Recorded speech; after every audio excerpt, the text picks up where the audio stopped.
Je suis Elisabeth et je joue de l'accordéon. Et à mes côtés, Hervé qui joue de la bombarde. Notre maison, c'est Jamie, un fourgon aménagé qui nous emmène partout dans le monde. On partage nos chansons, on partage notre musique, on voyage à temps plein, on vit comme des rois. Bonjour à tous, dimanche 18 janvier, nous sommes à Agrigento, en sicilien, italien, voilà, en Sicile. On vous expliquera sûrement dans la journée pourquoi on est arrivé là. On va y être pour quelques jours, malheureusement, Jamie a des soucis. Mais bon, voilà, on va en profiter du coup pour faire du tourisme. Et là, nous avons un parc archéologique. Donc, je demande à la patronne comment ça s'appelle. C'est le parc archéologique La vallée des Temples, la vallée des Temples. qui porte improprement son nom parce que c'est une butte. Oui, on est sur une colline et il y a, on va découvrir ça, des monuments archéologiques grecs. Il y a des temples, il y a 8 temples, c'est ça? Voilà, on est comme si on était à Athènes, mais là on est en Sicile, à Agrigento, et c'est magnifique d'ailleurs, on les a vus certains en arrivant. Donc on va vous faire découvrir ça, petite vidéo du jour, pour patienter quelques jours à Agrigento. À tout à l'heure. Sur les vestiges de l'entrée de la porte principale de la cité donc grecque de Akragas, qui date de plusieurs siècles avant Jésus-Christ. Donc après les sites de Athènes, ce site de Sicile est considéré comme un des plus grands sites archéologiques de la période des Grecs. Donc classé au patrimoine de l'UNESCO depuis 2000 ou 2005.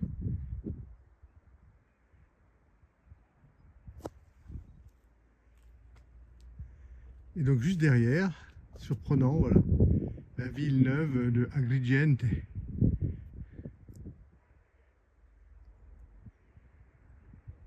Tout en hauteur. On a déjà fait un tour hier soir, on grimpe.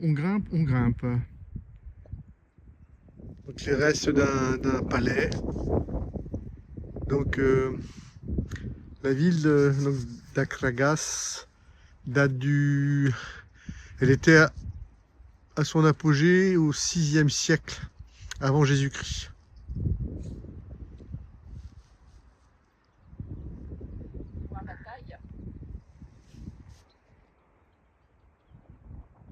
Voilà la taille des pierres, des blocs de pierre qu'il fallait quand même assembler les uns sur les autres pour faire des colonnes.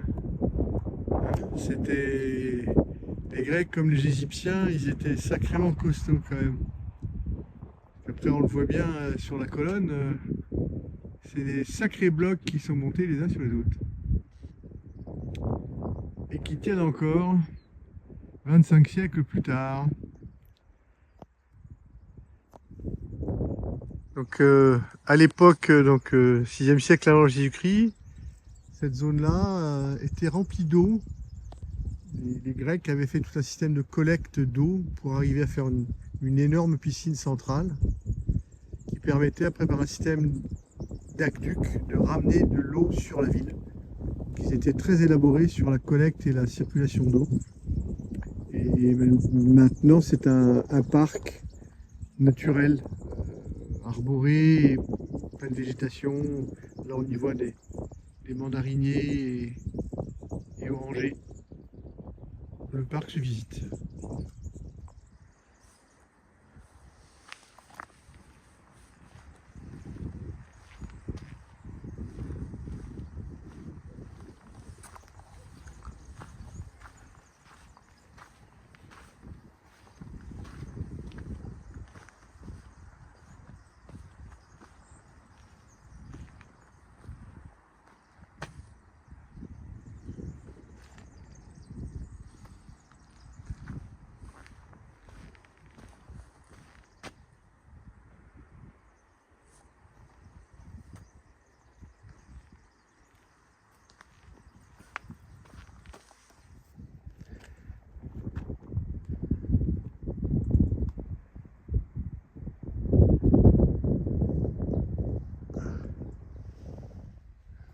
Des éboulis de pierre partout, mais vous voyez, il y en a plein qui sont comme ça, dans un sens et dans l'autre.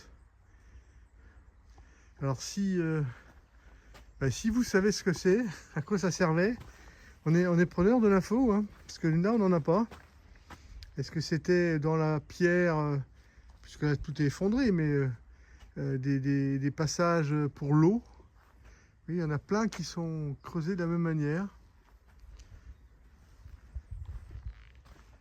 Ouais, dans les éboulis.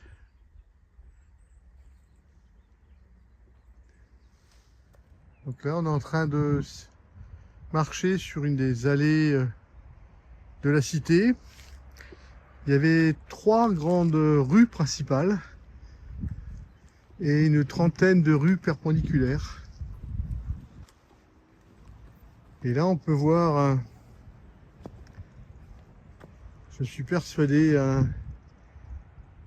un cheminement d'eau.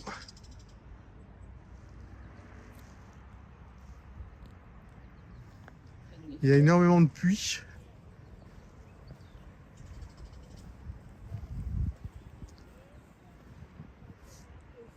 Oui, c'est ça. Hein. Le Télamon du temple de Zeus. On va retrouver ici la partie, comme ils disent, les pierres remontées. Et ce qui manque.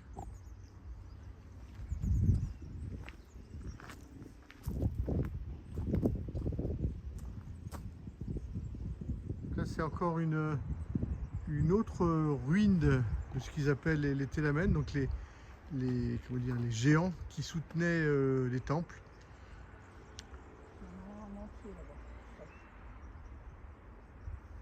Là, on est toujours théoriquement dans l'enceinte du temple de Zeus, avec ces colosses. Oui, on en a un magnifique là-bas.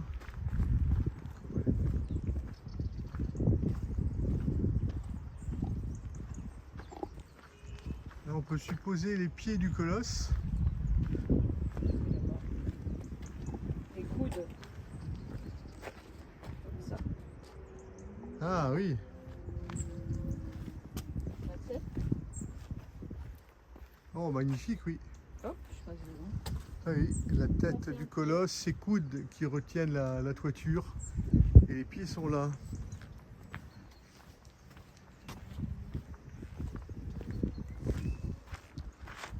Ah oui, là on le voit bien, magnifique. Donc vous l'imaginez, il est debout, il est tout en haut, et il soutient la toiture. Il faisait des monuments impressionnants, nos amis les Grecs.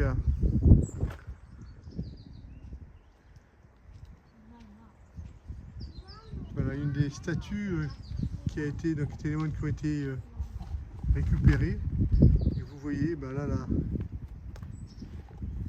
il faisait 32 mètres de hauteur au total, le temple. Et là, en prenant du recul, on va vous le montrer. Donc il fait 7,70 m, le temple faisait 32 mètres de hauteur.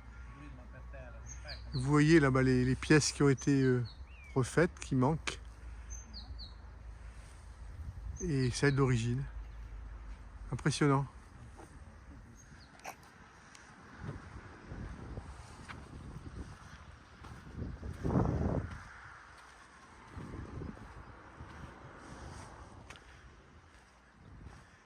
Les restes du temple de Jupiter.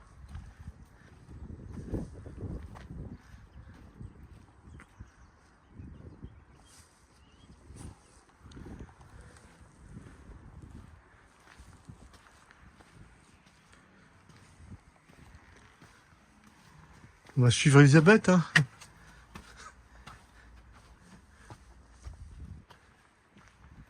Donc on a appris que jusqu'au XVIIe siècle, tous ces temples étaient quasiment tous sur pied.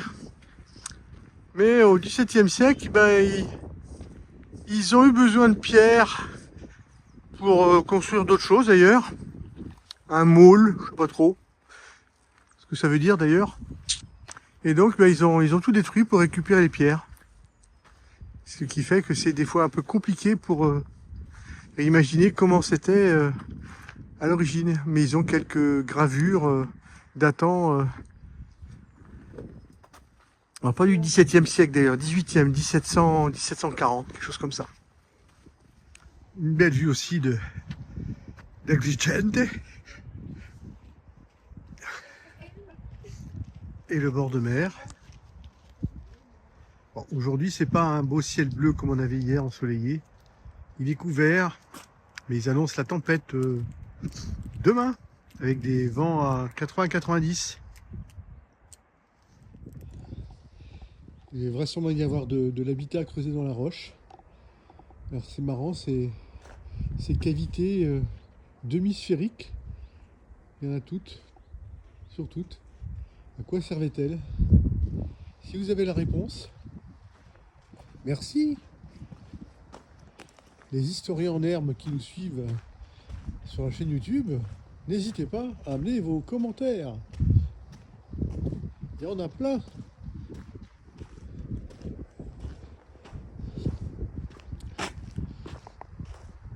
Est-ce que c'était directement des chambres?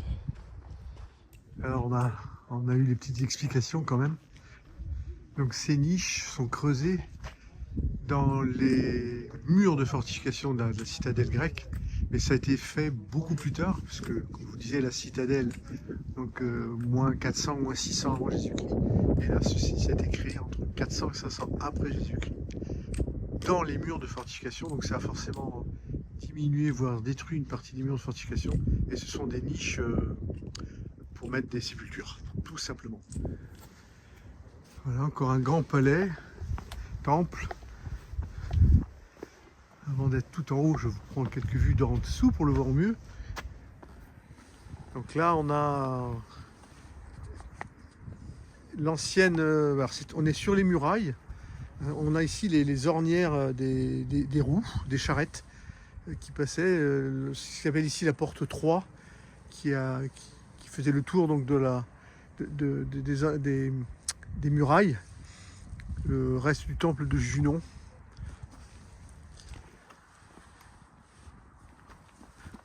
Voilà, donc c'était la voie principale qui était là. Et ici, tous ces bassins, donc on mettait le raisin.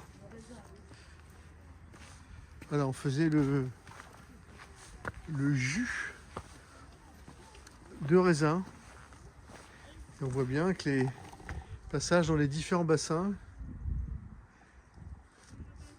dans la pierre, taillés dans la pierre, vraiment superbe.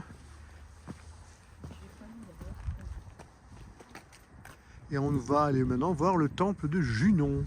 On prend un petit peu de hauteur, ce qui permet de mieux voir quelque part le mur d'enceinte et différents... On n'a pas encore été le voir, ce temple-là, on va le faire tout à l'heure.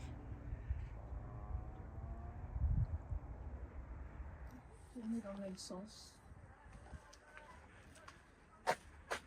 Ah, ils ont quand même réussi à refaire des pierres neuves pour soutenir et les remettre en lieu et place. Superbe.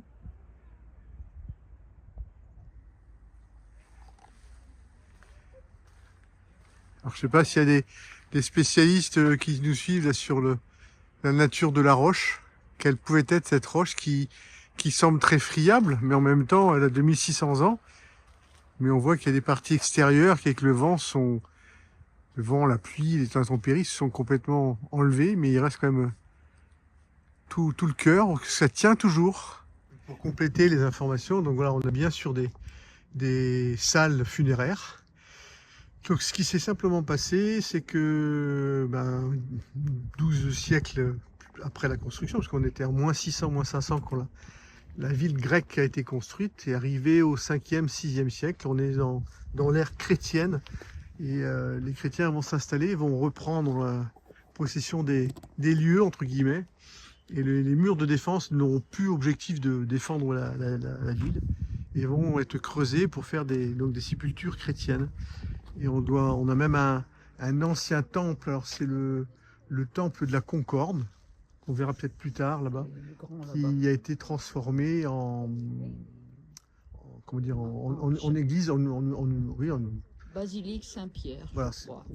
donc voilà le temple de la Concorde, donc qui a été construit en moins 600 ans avant Jésus-Christ, et son état de très bonne conservation, va-t-on dire, est dû en même temps aux chrétiens, puisqu'au VIe siècle après Jésus-Christ, c'est le pape Grégoire qui va venir s'installer ici et consacrer ce temple, après l'avoir purifié quand même des esprits malsains et païens qui étaient présents encore dans ce temple. Il va les chasser et va consacrer cet édifice à une basilique pour les apôtres Pierre et Paul. Voilà, et donc ça a été entretenu par les chrétiens jusqu'en 1700 des brouettes, puisque après la Sicile va être envahie par un sultan, je ne sais pas trop lequel, voilà, et bon, on va enlever tout ce qui était en lien avec la chrétienté. Et du coup, après, l'édifice est un petit peu abîmé, mais il est encore en très bel état. Le temple de tout près. Donc on voit bien que la pierre est complètement mangée par le temps. Là c'est un enduit qui est d'origine, je pense, et puis tout le reste est mangé. C'est immense. C'est vrai que sur nos petits appareils on voit pas du tout la grandeur. Voilà, le temple de la Concorde. Je ne me lasserai pas de filmer cet horizon, d'en faire profiter. Bien que là, la caméra de l'iPhone ne peut pas rendre la profondeur, mais je trouve ça, cette côte, le soleil, toutes les plantations, c'est vraiment superbe. Donc vraisemblablement des sépultures. On est dans un jardin et il y a plein de trous, de formes, de tailles, je vais dire, humaines. On avait déjà vu ça aussi au Maroc, sur Rabat, creusé dans la roche.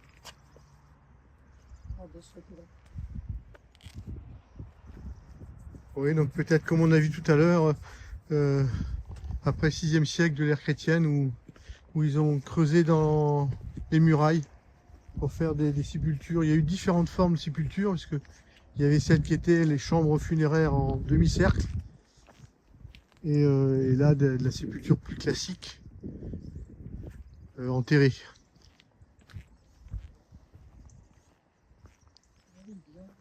Et on va terminer avec les vestiges du temple d'Hercule.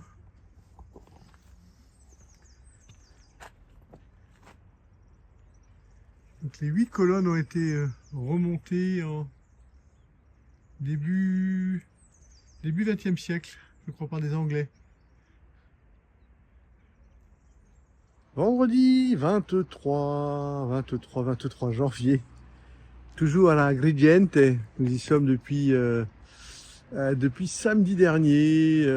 Voilà, il y avait des bruits qui s'accentuaient fortement au niveau des suspensions avant avec Jamie.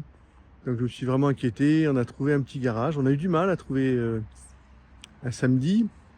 Et on a trouvé un petit garage qui a tout de suite détecté le problème des rotules de suspension avant.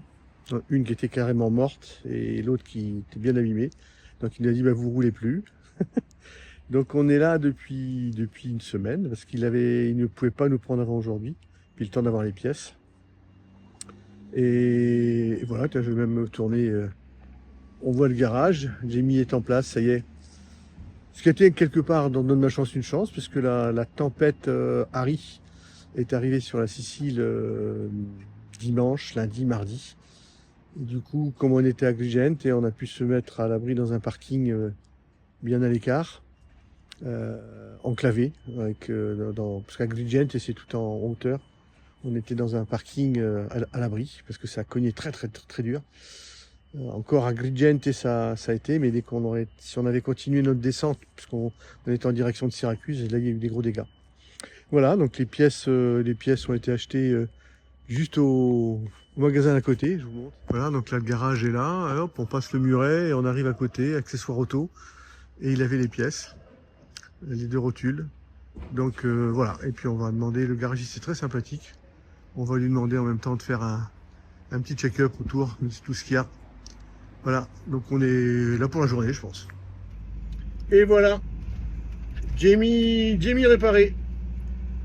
Je suis... Donc je regarde ma route en même temps pour rejoindre Elisabeth qui est partie à pied faire le marché à Agrigente ce vendredi.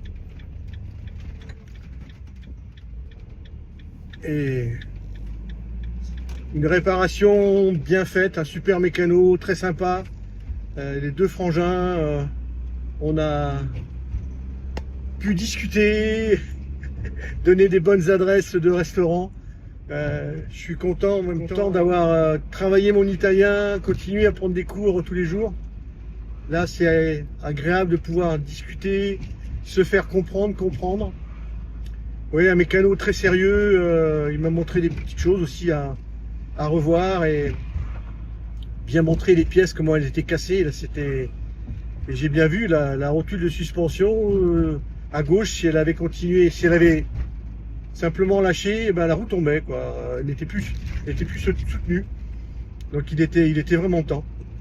Bon, ça c'est une bonne expérience à retirer. Le mécano, avant qu'on parte, m'avait dit il va falloir qu'on l'envisage. Et ben dans ces cas-là, il faudra qu'on fasse. Faut pas que j'attende. Comme on est sur des routes très difficiles, je suis très content. Je remercie l'univers et tout ce qui va avec de nous avoir, entre guillemets, la panne nous aura arrêté à Agrigente, on aura évité la tempête qui a fait beaucoup de dégâts.